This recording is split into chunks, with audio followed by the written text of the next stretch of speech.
Всем привет! Попала мне в руки такая тумбочка. Мебель СССР. Произведена она в городе Березов в 1978 году. Сделана из ДСП, покрыта шпоном. Сама тумбочка довольно устойчивая и крепкая, хорошо склеена. Но есть и недостатки. Это внешний вид. Потрескался лак, где-то отошел шпон, а где-то его и совсем нет. Тем не менее, мне нравятся такие вещи. И сегодня мы займемся переделкой этой тумбочки. Для начала ее немного разберем, а именно снимем ручку, дверки и заднюю часть.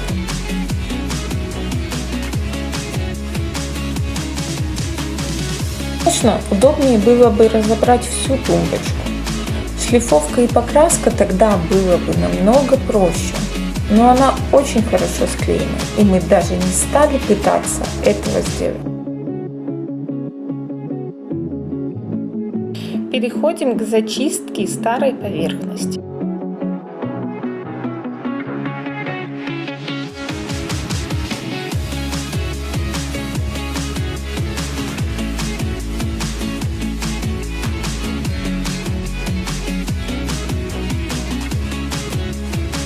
Где-то шлифуем шлифмашинкой, где-то вручную, а где-то и совмещая это.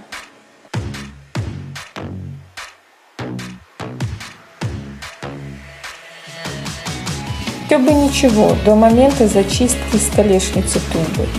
Здесь, видимо, очень много слоев советского лака. И зачистить мы его пытались и разной наждачкой, и разной скоростью.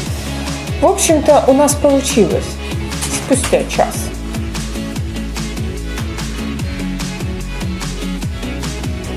Точно такой же слой лака был и на дверях, и мы решили попробовать новый способ. Новый способ – это смывка для лакокрасочных поверхностей. Она очень токсична и, как обещает инструкция, сработает минут через 30.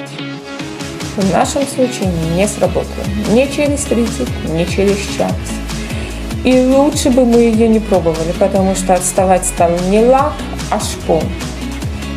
Наш вердикт: для старого советского лака эффект нулевой. И снова привет, наша помощница, шлифмашинка.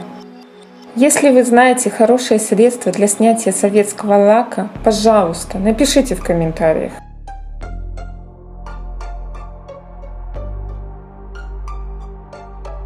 На дверках и сторонах тумбочки есть сколы шпона.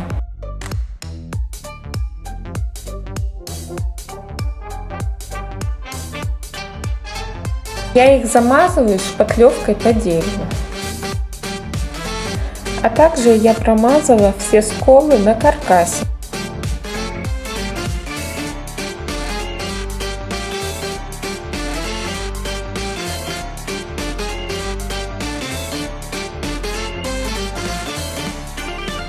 И кое-где даже немножко подклеиваю.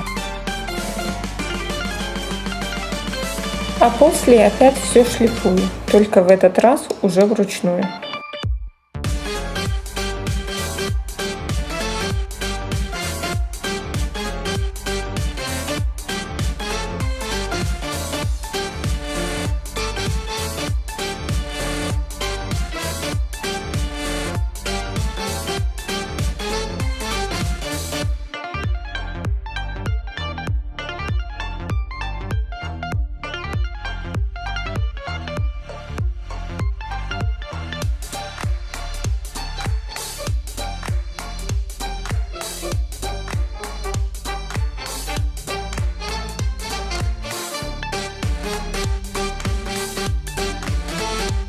Прежде чем красить, обезжириваю поверхность.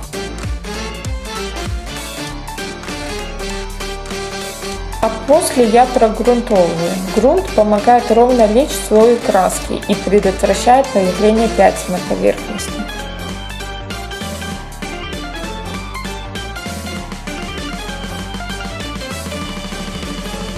В труднодоступных местах прохожу кисточкой, а после закатываю все валиком.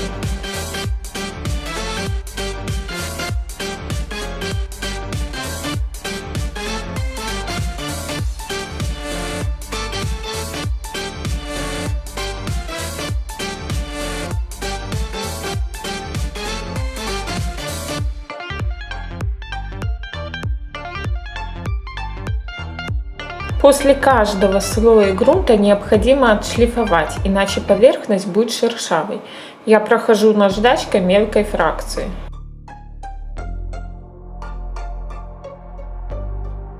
Мне понадобилось 2 слоя грунта. И вот так вот тумбочка выглядит после этих 2 слоев.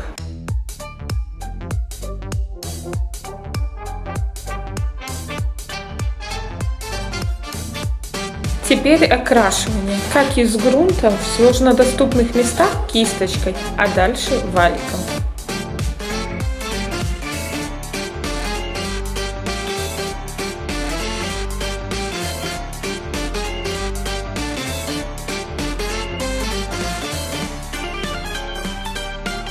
Каркас тумбочки в белый цвет. Для нужного эффекта понадобилось 3 слоя.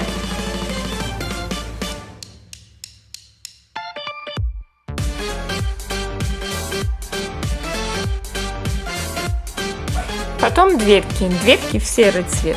Тут хватило и 2 слоев.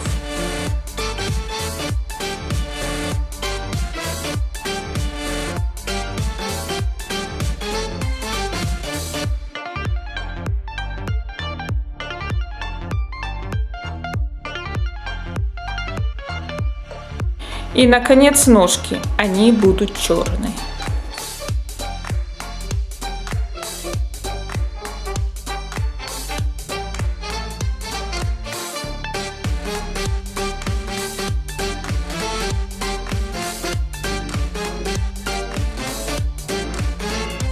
Все уже высохло, прохожу лаком. Чтобы избежать потеков и лак лег ровно, я первый слой беру очень-очень тонким и мебели касаюсь легонько, слегка. Второй слой потолще, а столешницу и дверки я покрываю трижды.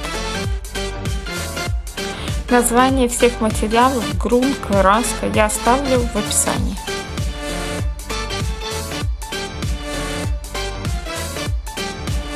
Рояльные петли мы не выкидывали, просто их отмыли и выровняли.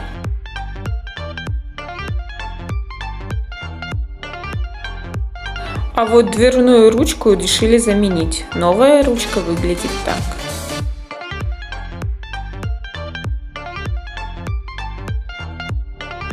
И, конечно же, обновили саморезы.